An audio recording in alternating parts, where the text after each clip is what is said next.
I've been reading comments from caregivers for weeks now, and there was one comment that absolutely stopped me in my tracks. The caregiver said, "There comes a moment when it shifts. You go from thinking, I can do this, to realizing, I think I'm trapped." And woo, when I read that last night, I thought, that's it.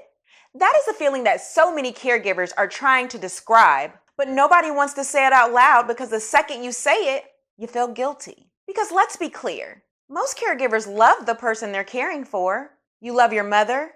You love your father. You love your spouse. You would do almost anything for them.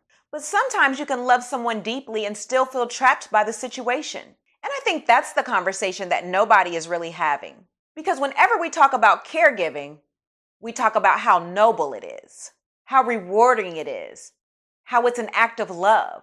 And all of those things can be true.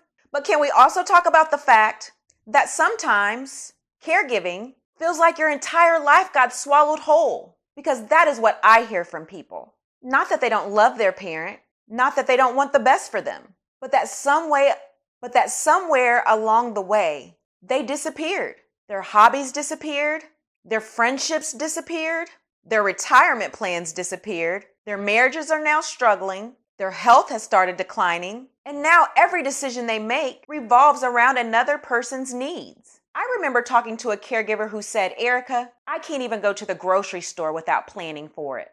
And I thought about that for a second, because most people hear that and think, okay, so what? No, think about it.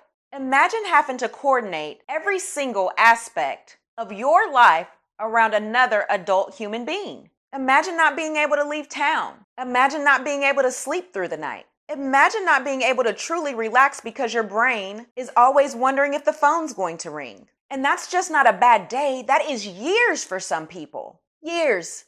And what makes it worse is that a lot of caregivers often feel like they're not even allowed to admit they're struggling. Because the second they say, "I'm tired," somebody says, "Well, that's your mom." As if they don't know that. Or somebody will say, "You're going to miss them when they're gone." And that's probably true.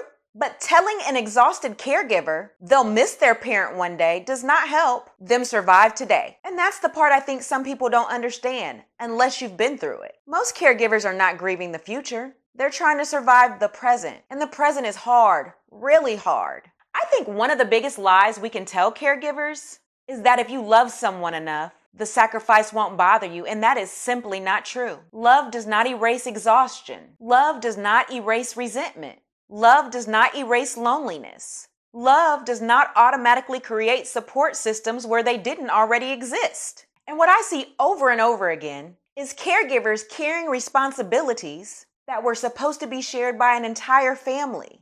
One daughter managing everything, one son handling every appointment, one spouse doing 24 hours care. Meanwhile, everybody else is checking in once a month like, "Hey, how's mom doing?" And then they wonder why the caregiver's burnt out.